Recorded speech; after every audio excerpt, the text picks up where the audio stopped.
Good evening, everybody. Yoko here, along with my good friend Dick Clark fan for another exciting episode of Game Show Talkin' Fun.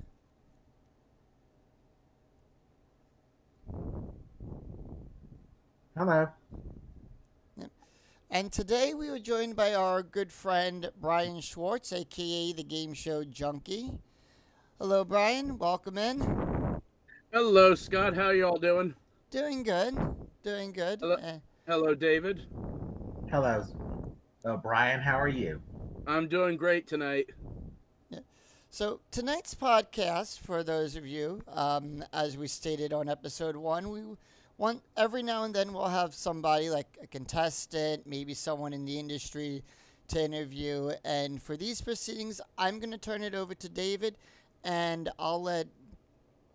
and from here on out, I'll let David handle the proceedings for tonight's show.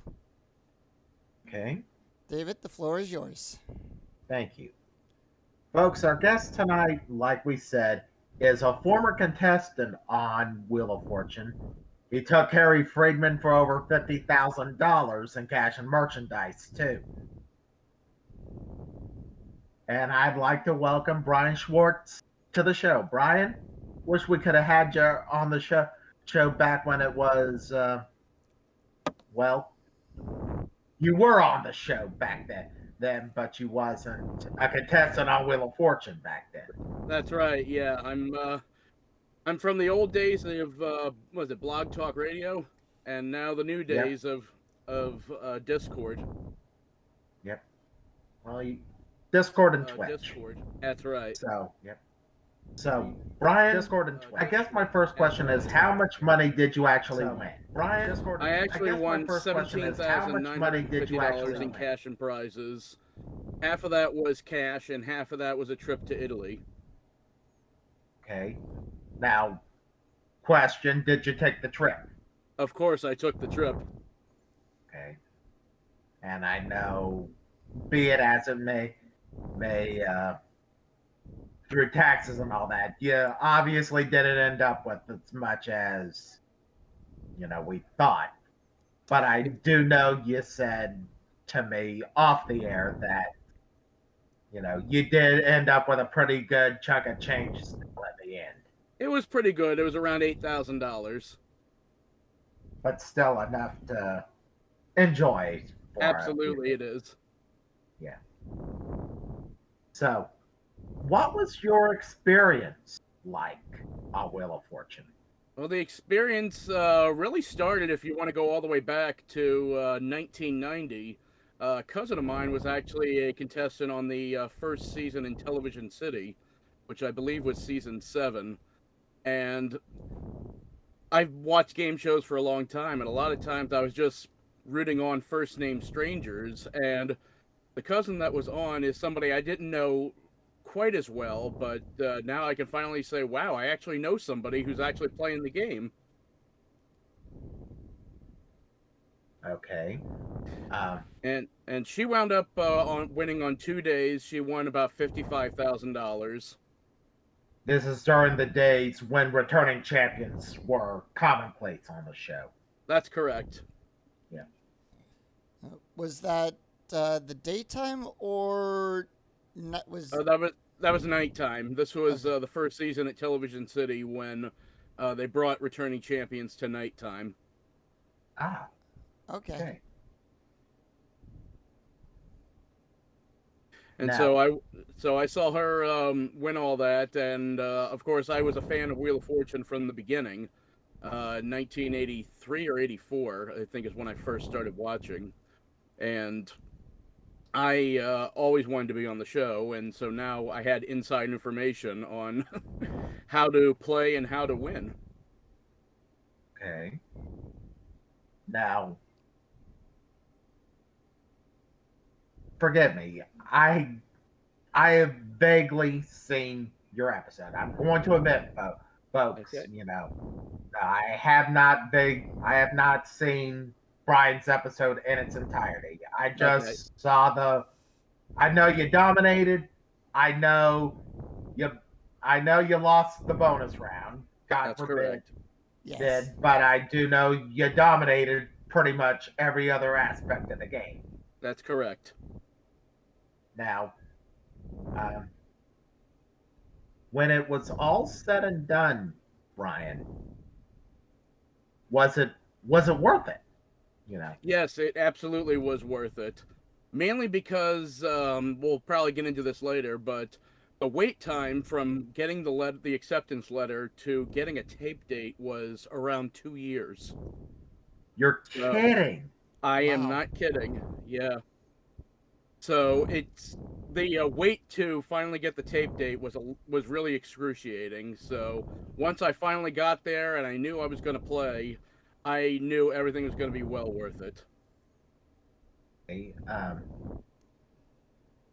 so your your you were accepted 2 years before your episode was filmed. That's correct. Good grief! You know, Wow. yeah. Um, so now everybody talks has their own how would you say ways that they deal with behind the scenes of Wheel of Fortune. People have seen videos of it behind Yeah. on YouTube and all that. Is what we see pretty much how it is, or is it even more intricate than what those videos have shown?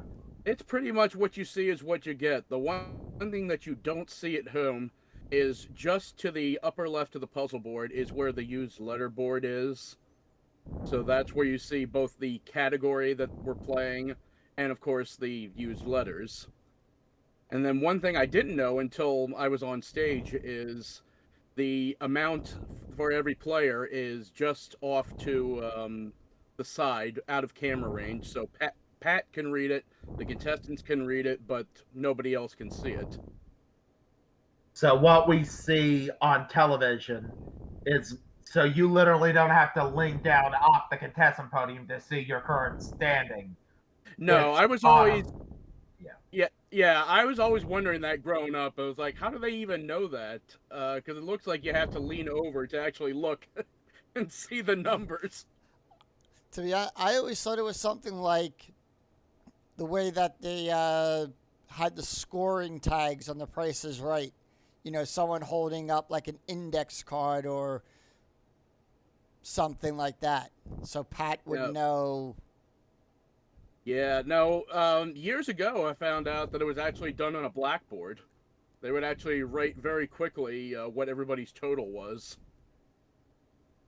Right. But Okay. now it's all electronic, and even there's even a smaller monitor next to the contestants' winnings information, and that'll tell them how many of each letter is in the puzzle. Okay. Did not know that. Now, is that Hmm. the same thing that like Pat would have on his cards that he always has in his hand? Yeah, I didn't get a chance to look at the cards, but I assumed that he had the key of like how many of each letters were in a particular puzzle. But just to be sure, to let him know that he's calling the right amount, they do have this small monitor to tell him, okay, he said T, there's two T's. Okay. Now we've seen. Well, what happened? Nothing. We're good. Oh, we lost him. Give Yeah. us a second, guys. We kind of lost Brian. Uh, let me find out what's going on.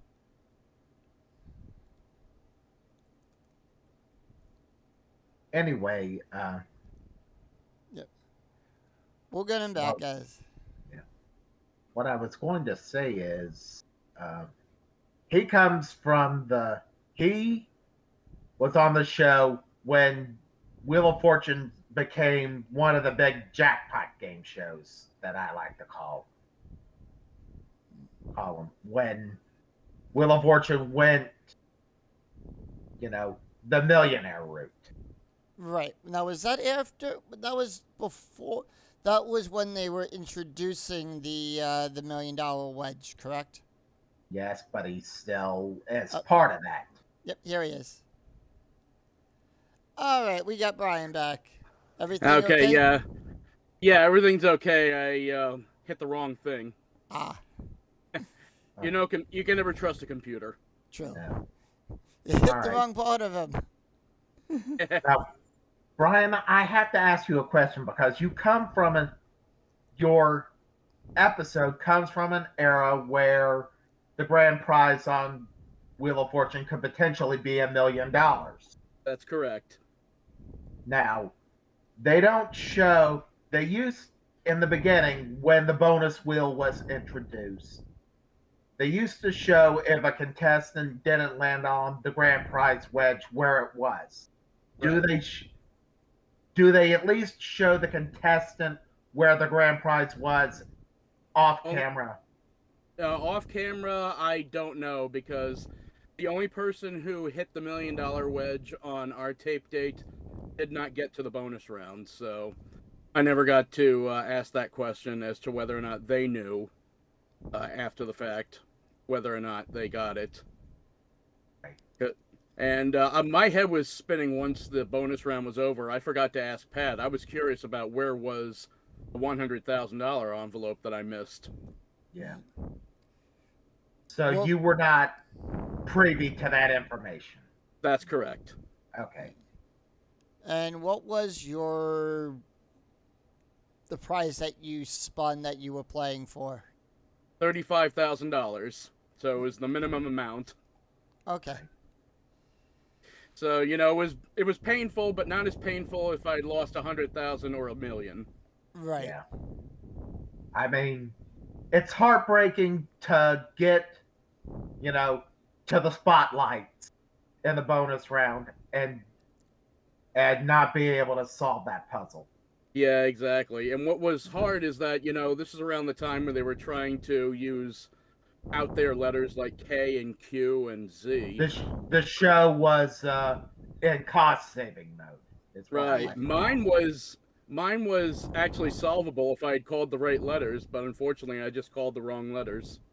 And that That's happens. the way it goes. Yeah, that's the way it goes. I think the most, correct me if I'm wrong on this one, Brian, I think the most common called letters after the RSTONE or C, D, M, I think P, and maybe A as the vowel.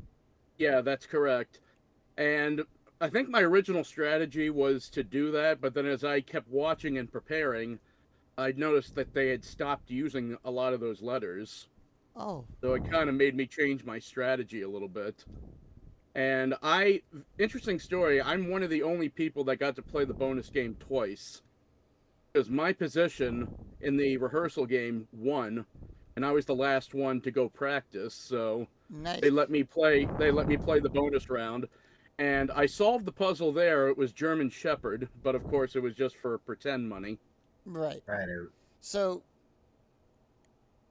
I guess my next question is, can you walk us through like how the rehearsal to how the taping went and how everything went? It was a total whirlwind. First of all, for anybody who doesn't know, the Philadelphia Eagles just won the Super Bowl for the first time that year. And when well, first of all, I took one of the hotels that they do give you a little bit of a discount at if you're a contestant. Oh, nice. And also they have, they say limo service, but it's really just a giant van that looks like a limo. But that's nice. It picks you up and gives you door-to-door service to the studio.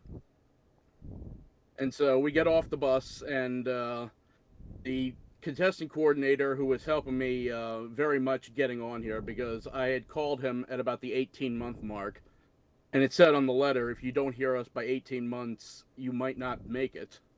So I was panicky calling him, and we finally worked it out that he got me on.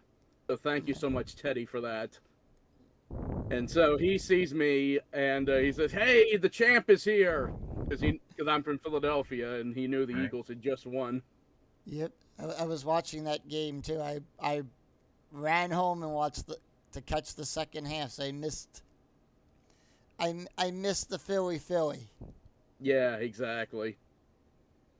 But then we go into the green room, and it's a little bit smaller than I anticipated. But I mean, I guess not everything's luxurious in Hollywood.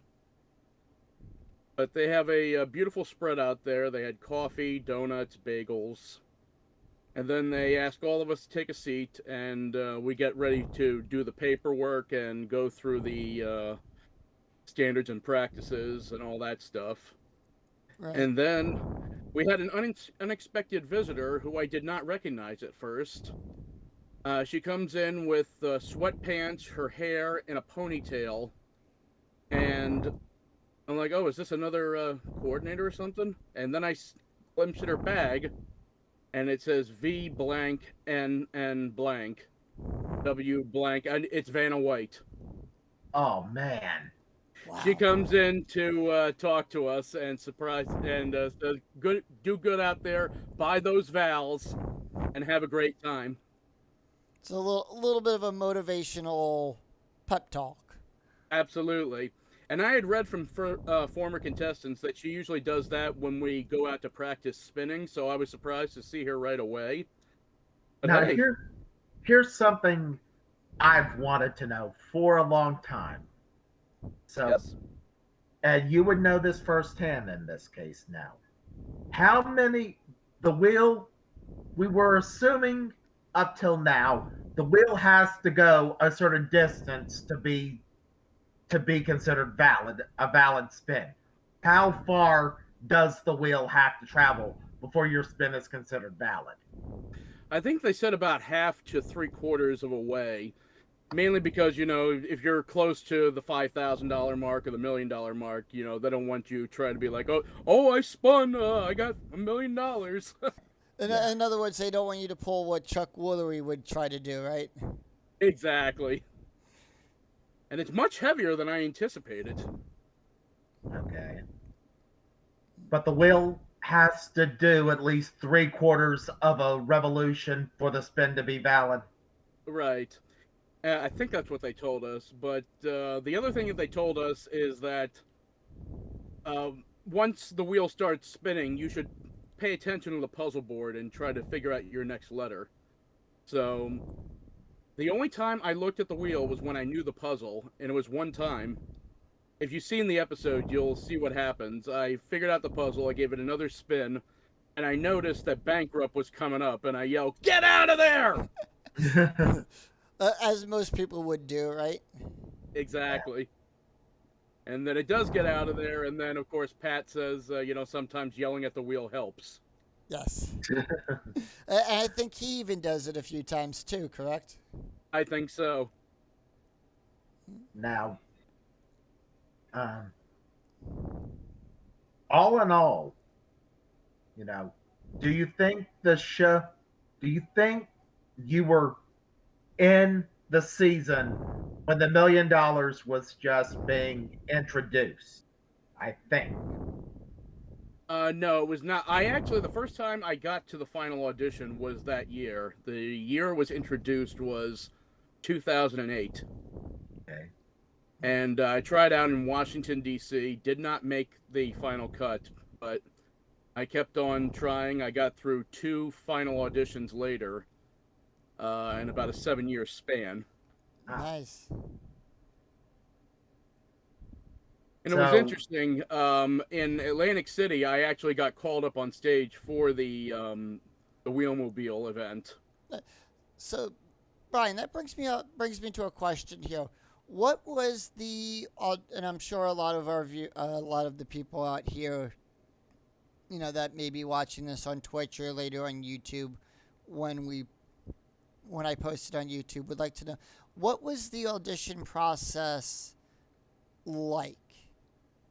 The audition process was probably to describe it, it was more like American Idol, especially when you got to those Wheelmobile uh, events, because you have a whole bunch of people in line You fill out an application and you hope that your name gets drawn to get up on stage. And I've gone to 3 wheelmobile events. The first one was in 2004. Didn't get called up. Didn't get the extra draw. Second one, I did get called up on stage. Made it to the final audition. Didn't make it. And the third time, didn't get on stage. But I was one of the few that they did draw back in LA. So I still got an audition. Nice. Now, did they make you? Now, did you have to take a test like they do for like they make you do for Jeopardy or? Yeah, the wheelmobile was just one puzzle. They played it speed round style, and Okay. I wound up blowing everybody's mind. I knew the puzzle was frozen yogurt, and I called a Z, and I think confused everybody. But then it came up, and I said frozen yogurt. That's right. But Now, for the final audition, it was at a hotel ballroom, and about 100 contestant hopefuls in there, and they do a preliminary round of just randomly choosing people. Okay, call a couple of letters, sit down, next person, bada bing, bada boom. And then, yes, there is a written test that they do. It's 5 minutes and 16 puzzles. okay. How many did you have to successfully solve to be considered? Successfully, you had to solve about 12, I think. But they said if you don't know, just guess anything, because guessing anything is better than leaving it blank. So you were called through you put your name in the Wheelmobile and it gets all the way back to Los Angeles and they pull your name out to be a potential contestant. That's correct. Okay. So I guess my next question is, did you have to fly out to Los Angeles for the actual audition, or did you have... I was lucky. The 3 times that I had final auditions, they were all on the East Coast. The first was Washington, D.C., the second was Atlantic City, and the third was Philadelphia, right where I'm living. So how lucky is that? Funny that you mentioned it. I actually work in Atlantic City. Oh, good. What casino? I work at one of the major casinos down there. Oh, okay. Yeah, he can't say that on air. Yeah. Yeah, I figured that. I'll give you a hint. It's over in the Marina District. Aha, yeah, so that narrows it down. So yes. I know what you're talking about. Anyway... I'll tell you after the show, Brian. All right, very good. But anyway, so yeah, the last time I did it was 2015 in Philadelphia. And we go through, they call a whole bunch of names, and I think I was like the third to last or something like that. So I got to stay for the next round of auditions. And then this was like the big round of auditions where you got to show off your spinning style and also what you would say if you were introduced by Pat. Okay. Then I think we played about 2 puzzles each, and then they said thank you for auditioning, and I think for the acceptance letter, the window period was about 2.5 weeks. If you got selected. That's correct. All right. Now, you said from being selected to actual taping was 2 years. About that, yeah. How many contestants actually make it to the show? Because we only see 3 contestants a night. How many are chosen total? Yeah, it's funny. I memorized this by rote now because I heard it all day at the taping. We get about 1 million to 1.5 million people wanting to get on the show. Only about 600 make it. 600, roughly 600 people get chosen. Roughly per season. Wow. Now, what was your whole take on the whole experience? I know you're not allowed to do it again. Yeah, that's right. Do it again. I would absolutely do it again. I would hope that I mean, I guess people would say it wouldn't be fair because I won the game. I got to the bonus round, but for other people who maybe won nothing, like one of the people A that I beat, redemption episode. exactly, a redemption Yeah. episode.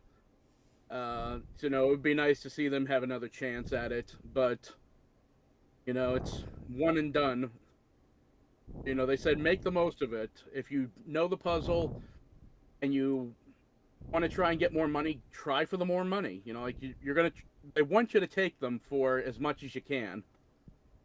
At least that's what they say. I don't know if they really mean it.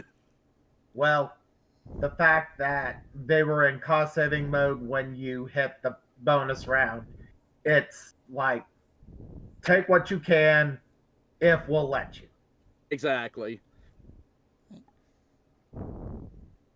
There's some intricacies that our producer let me in on. Yeah, Years exactly. ago. But when it was all said and done, when it was all over, how long did it take for you to actually receive your prize money? Or did they cut you? Or did they actually just cut you a check after the show was over? No, I wish that was the case, but they said, just like with any syndicated show, I guess, you don't get anything unless it airs. Unless it actually airs. Gotcha. Right, exactly. And of course, Trump was president at the time, so I'm saying, please do not do anything stupid that will cancel my show. Right. Right. Now, what would they have done in that situation if it was like preempted or something? Preempted? I'm not sure. I think they would. Hopefully, they would have just aired it in like the middle of the night so that it would still air. Because, obviously with like 800 channels nowadays, they have the opportunity to do that. Yeah. So, David, what do they do in that instance when a show gets preempted by something? They try their darndest to get it to air so the contestants can get their prize money. Otherwise, it's a nightmare if they don't. Imagine being on The Price is Right and your show gets preempted because, Watergate. of Watergate Right. or something like that. That if your show doesn't air, you don't get the prize money. Exactly. And that was the first thing that came to mind. Yeah. Absolutely. And thankfully, we had a big watch party at my cousin's clubhouse. He's part of the Mummers, so we went to his clubhouse to watch the episode. And you obviously couldn't say whether you won or lost until it aired. That's correct. And I give full praise to my mother. She was in the audience, and she did not give away the ending to anybody who asked, because she told them the truth, that she was sworn to secrecy. Right. And it was funny because a friend of my sister says, well, he probably didn't do well because Mom couldn't keep a secret like that. Surprise! Yep. He won the game. Yeah. That's right.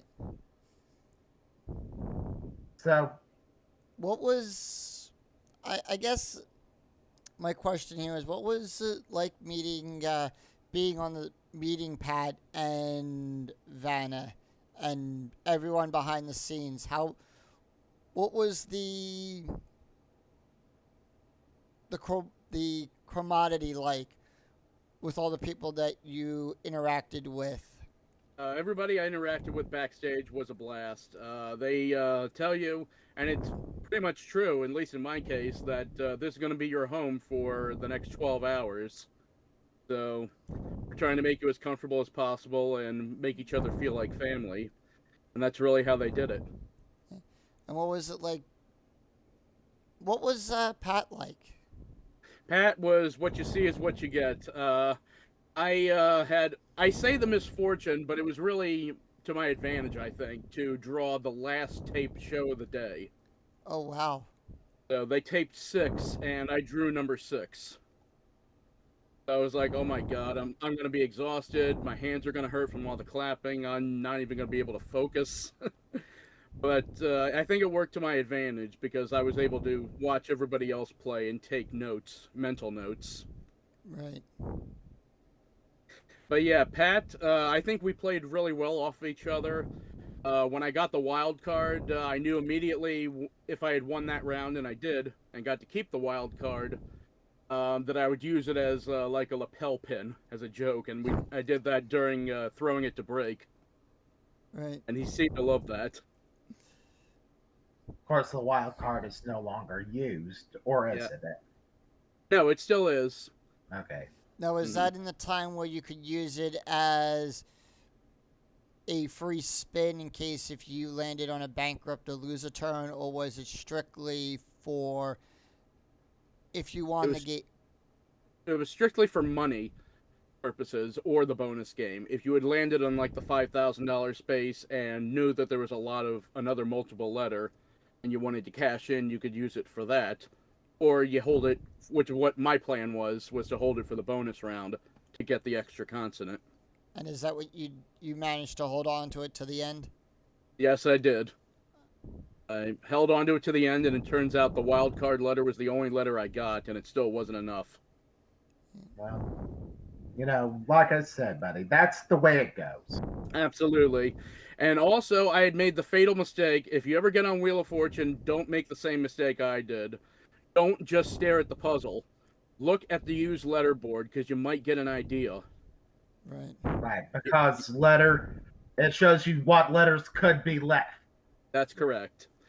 And you never know what's going to roll off your tongue. Right. Now, how did they do that back in the day, David, with the used letter board? Was it always a monitor, or was it something completely different? It was something completely different. Back in the 80s and the Chuck Woolery days, the used letter board was a chalkboard of sorts, and there was somebody there marking off the letters rapidly as they were called. Right. That's correct. Now, Brian, in between puzzles, did they still make you turn your back to the puzzle board? No, I Yeah, can answer that. yeah. No, they did. Oh, they did. Yeah, because they're especially during the first round and the second round, they're hiding the mystery wedges. Oh, oh So, yeah, that's right. So your back had to be to the wheel, so you didn't right, know what was what.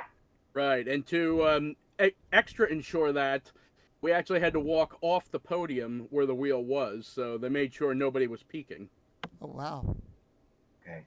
Now, did they make you draw numbers, or how did they say, okay, Brian, you're at the red podium, David, you're at the blue podium?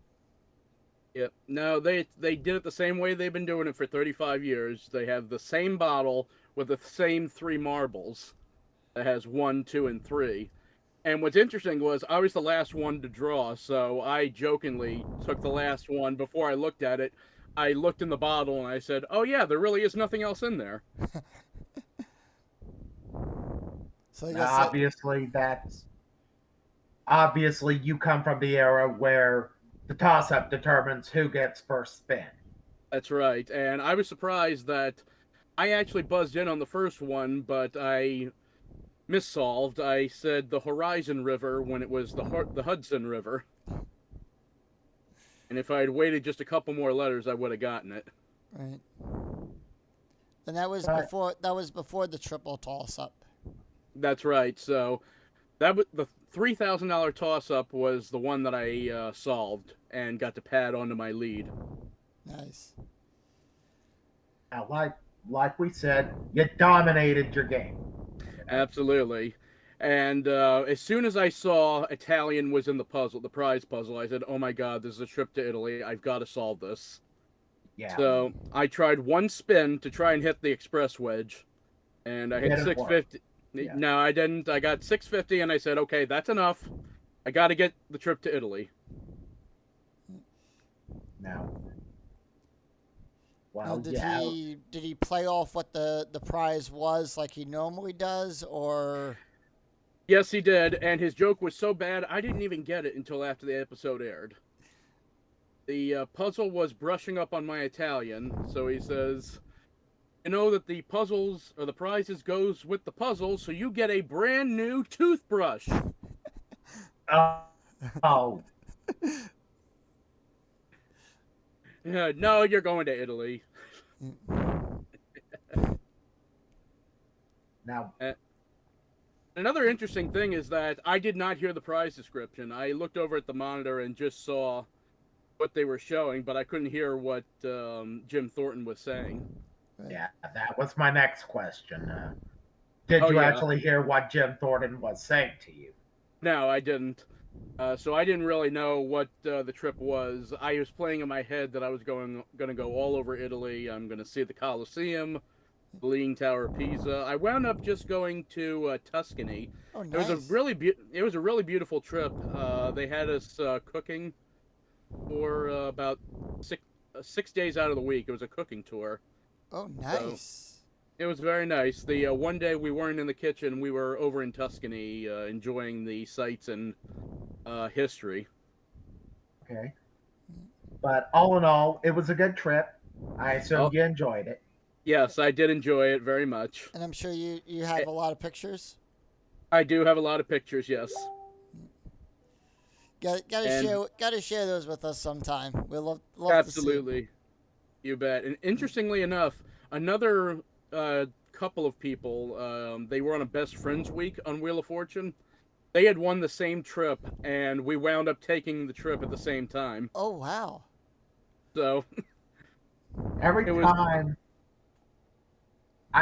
every time you mention Best Friends Week, I think of those two little girls from Team Best Friends Week that won the $100,000 yeah, exactly. on Yeah. with Buzz Lightyear. You can't help but Wait, what's that? I said you can't help but love that clip of those Yes, two girls winning the yeah. hundred Actually, I can't thousand on Buzz Lightyear. absolutely.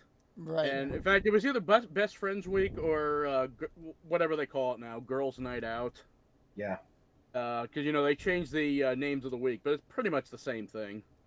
yeah. Right. Yeah. But anyway, they were really nice people, and I couldn't say enough good things about the group. I mean, the group is what really made the trip, I think.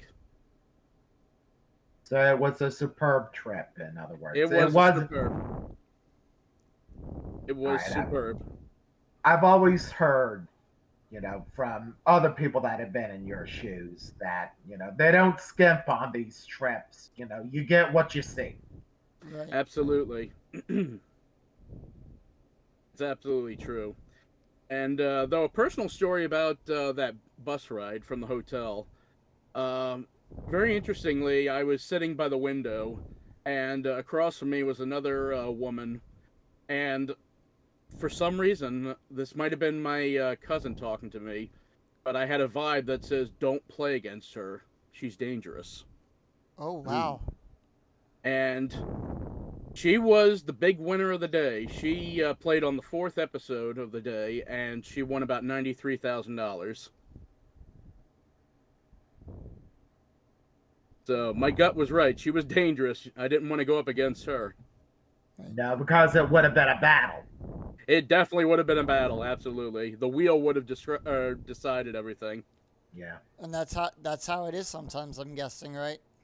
Yes, it is. And although sometimes divine intervention seems to take over, because before I actually got the call to be on the show, my cousin who had won before had passed away, and Oh. she was coaching me throughout the entire process. And so when Hannah, the person next to me, gets the $10,000, she keeps spinning and spinning, and eventually she calls a letter that's already been called, which I called already. So my gut tells me is that my cousin was on stage with me and whispering in her ear, "Try a B." And I'm sure Pat said something witty about the letter already being called. Yeah, and she realized it right away, I think, so he didn't rub it in. She was like, I think he said something like, "Oh, yeah, you know what you did." Yeah. It's been done. It's not going to be the last time, and it's not going to be the first time, right?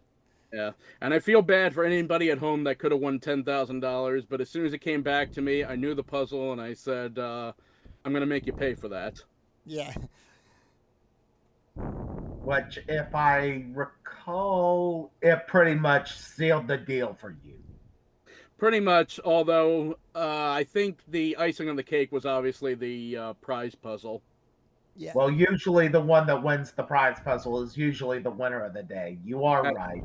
that is true. Yep. But yeah, obviously that second puzzle, uh, with with Hannah not winning the $10,000, obviously put me a little bit more at ease. But, you Mm-hmm. know, uh, And one other thing I want to mention before I forget about the green room is that they have a lot of artifacts from years past that they don't use anymore, like free spins and the $10,000 wedge.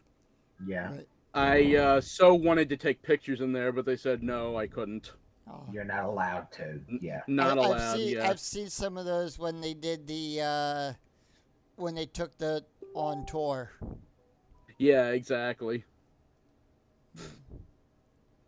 Now, I I think you can stop me if I'm wrong. Harry Friedman was still producer of Wheel at the time you were on the show, wasn't he?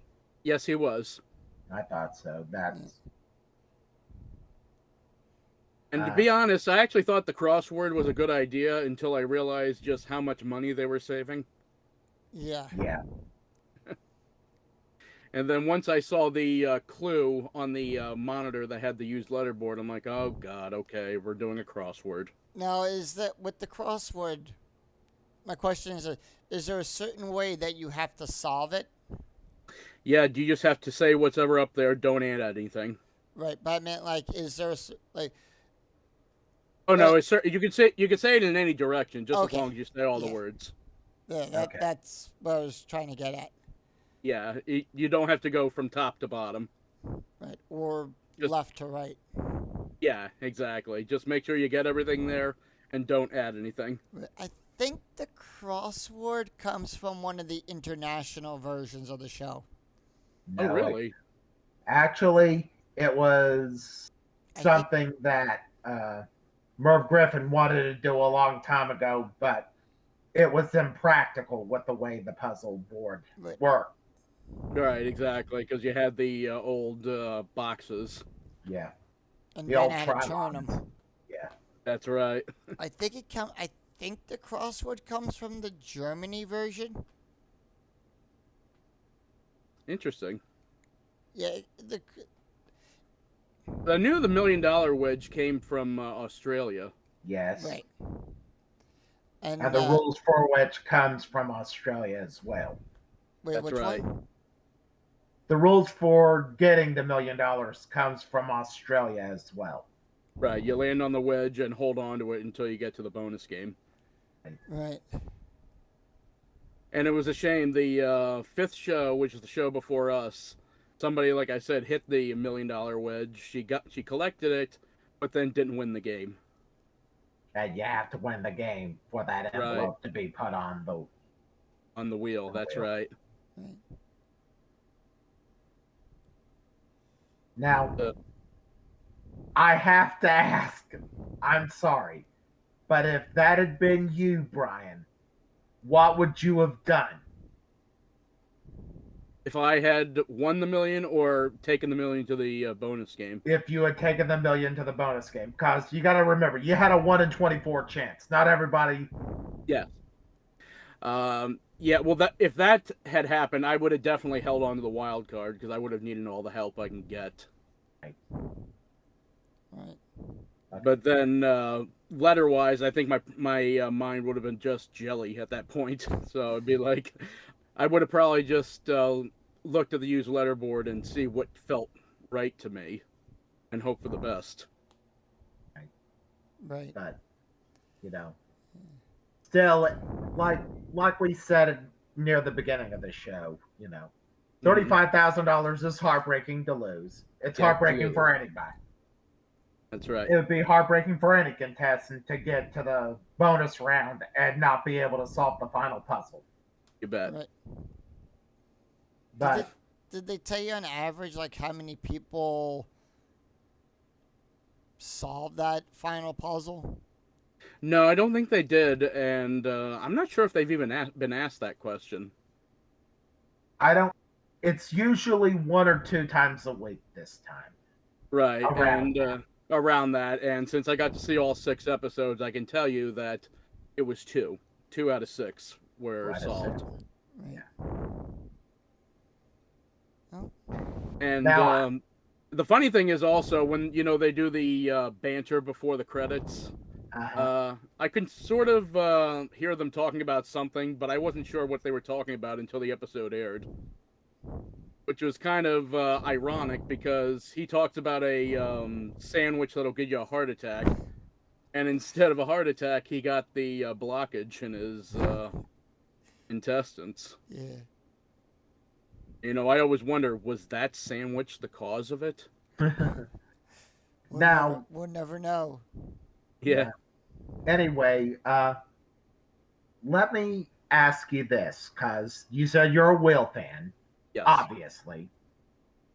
How do you think Vanna did as host during that time that Pat was recovering from surgery? I think she did a wonderful job. She was obviously not.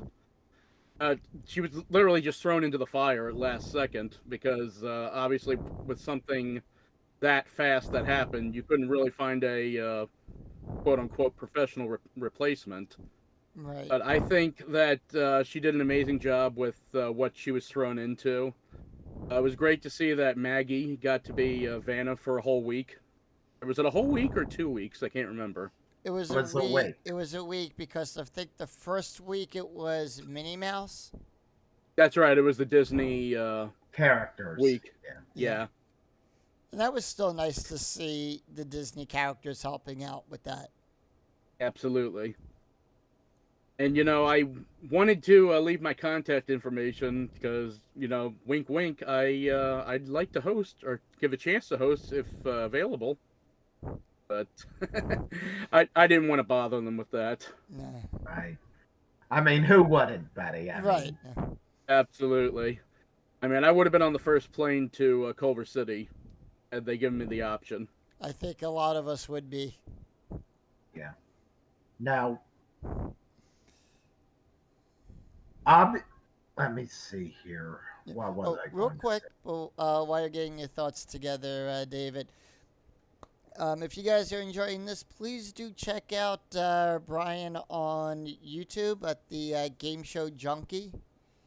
That's correct. The channel is actually BLS Productions, but our flagship show is Game Show Junkie. That's how I know you as. I know you as the Game Show Junkie. That's right. Yep. But I just didn't want to confuse them to think that Game Show Junkie was the channel. BLS Productions is the channel. I'll put when I get this up on YouTube. You'll give me the link. I'll put it in the. All right, perfect. I'll have it linked in the video description. Awesome. So, Yep. all right. So, I have to ask. Yes. We know you took the trip. What did you do with the money? Believe it or not, nothing. It's staying in my account collecting interest because if I had won, obviously if I had won the 35 or the money at the bonus wheel, my main goal for this money was to pay for my wedding. And that hasn't happened yet, so it's just staying in my account collecting interest. Okay, fair enough. Yep. So you literally just put it in your savings account and you're letting it collect the That's interest and hope. Yeah, and so once the day, because obviously the pandemic screwed everything up and pushed everything back. So whenever the time comes that we finally get our turn, that money is going to go towards the wedding. Okay. Nice. Oh yeah, that is right. Right. Yeah. I've been meaning to ask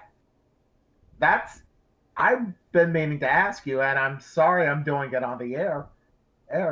When is this wedding? we don't have a date set in stone. We thought we did, but then The things. pandemic hit. Everything went to heck.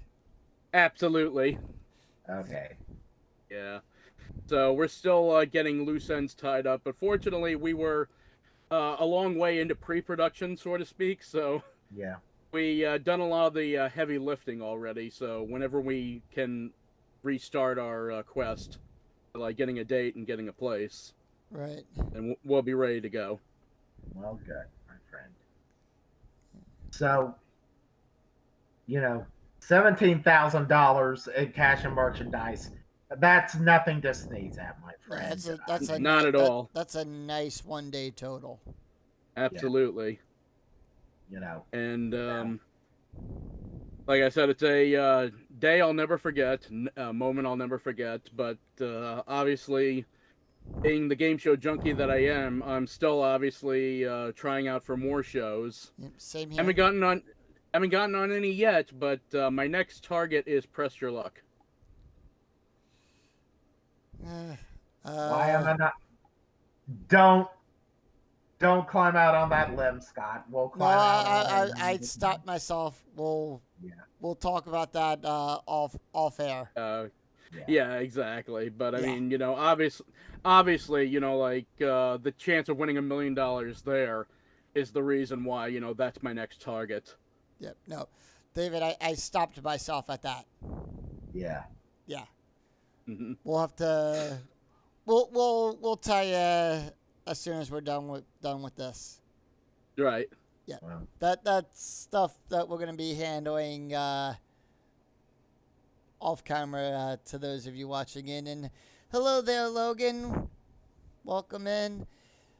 So if you guys in chat have any questions, to those of you in chat that have any questions for Brian about his experience on Wheel, feel free to ask.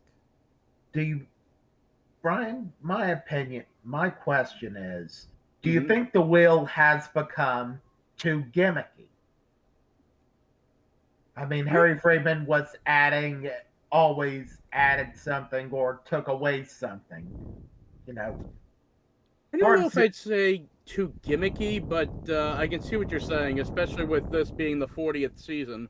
Yeah. They were, I guess they trying to take the Roman numerals XL and try to make fun of it and saying this is an extra large season. We're gonna give away extra cash, extra prizes, yada yada yada. So, Bada bing, bada boom. exactly, and so I'm not sure if it's too gimmicky, but I mean, if you want to talk about gimmicks, then that was basically around the jackpot era where that would be like, Charlie, put down that Cocoa Puffs, put down that espresso. It's time for the jackpot round.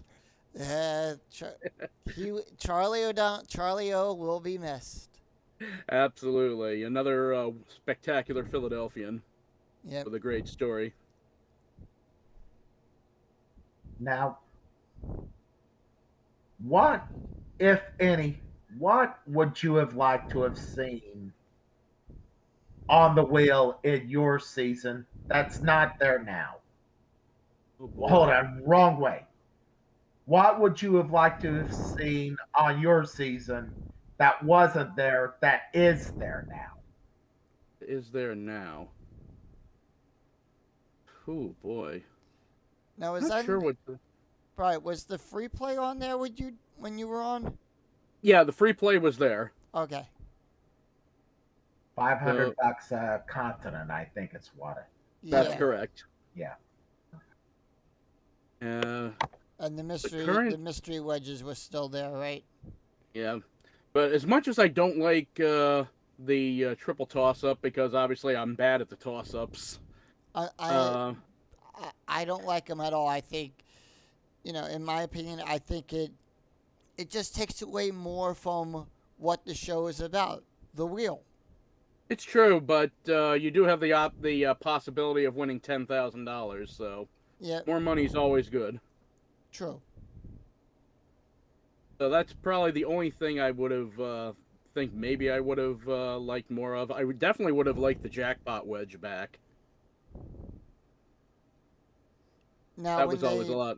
oh, That was the they add every spin to the amount of the jackpot. You land on the right. jackpot wedge, solve the puzzle, you win the jackpot. Yeah. So Brian, my question is this then: when they went to like the mystery reg round, or when they added something on the wheel, did they explain that to you? Like this is what the mystery wedges are. Oh yes, they did that, especially with the mystery wedges. They did that through at the start of the day. Okay. I think they brought in props, not the actual wedges, but ones that were like bent. So they can easily show them. Okay, this is what the mystery wedge looks like. This is what the $1 million wedge looks like, and that's what you're aiming for. Okay. Yeah, because that was my question. I was like, when they put any of those like strange wedges on there, did they explain the concept of how it works and Yes, they did everything? that. Okay. Yeah, and even during taping, like in between commercials, they're reminding us, okay, remember this is the mystery wedge, this is the express round, this is the prize puzzle round. So they made sure that we remembered what was coming up. Okay. Yeah. So Now, you said you would have liked to have seen the jackpot round return in your episode. I would have. Hmm. It would have been interesting to see that. That one wedge that I have seen I would have liked to have seen used a little more is from the 25th season, the digital wedge. Oh, that's right. Yeah, yeah. that changed with every spin. Yes. Right. I know we have, and this is giving a big shout out to Big John. So I know in his version he has it. Yes. That's right. Yep. But Big John has wedges that you could never get away with No, on. and a Of big course not. and a big shout out to Big John for totally giving a great fan version of Wheel of Fortune. Yeah. In fact, his version is what I usually use, or one of many, I should say, that I use when training for both auditioning and also for waiting to get on the show. You actually went through it. Yeah, I used his version. I used every single console version of Wheel of Fortune and every single computer version of Wheel of Fortune I own. Nice. So I was ready to go. Any tabletop versions as well too? Yeah, but they took a long time to like change out the puzzle, so I got fed up with it. Right. Just had to ask. Yep, absolutely. But all in all, set like I said, we're gonna. It's been We're getting ready to wrap this up. By the way, folks. So Yeah. if you got anything you want to mention, now's the time. Still Exactly. still 17,000 and change in cash and merchandise. Brian. You know, My, from all of us here. yeah. Oh, I do have one question for you, Brian. Did they give you a copy of your episode to take home, or? No, this is interesting actually. It's a good thing you brought that up. Um, I was obviously going to tape it, and I made numerous copies and backups to make sure that I have it forever. But Nice. a lot of people have been asking, who do I contact to get an episode of or a copy of my episode? And apparently, I heard from somebody that if you ask Sony about it, I think they said that they charge you like $75 for a copy. Ooh. So it's pretty pricey. So you just waited until your episode aired and taped it. Absolutely. And of course, I had to make numerous copies for family members. Right. But Yeah, still, mm, Brian, to wrap it up, my friend, 17,000 and change, whatever you and your beautiful bride to be do with it, congratulations. Spend it wisely, my friend. Thank you so much, David. Thank you, Scott. no problem. And Brian, you're always welcome to come and join us for the podcast as well too. So you'll always you are more than welcome to have a seat here at the table for our discussions as well. Marvelous. Thank you all. Yep. All right, folks. Next week our discussion will be our annual Press Your Luck discussions. Yep. So, And I'll just have to see when I am free from work for that one. Yep. So, So be watching for time and place. Yep. Place here on our Discord channel. Yep. All right. And until next time, I'm Yoko, along with my good friend and co-host and creator of the Game Show Talkin' Fun podcast, David. And Brian, thank you very much for spending some time with us today. And to all of you in chat that were watching, thank you once again for tuning in. Always a pleasure to see you in here. And we hope to see you back for the next time for more of Game Show Talkin' Fun. Until then, I'm Yoko. I'm David. And we'll see you next time. Take care, everyone. Have a great night.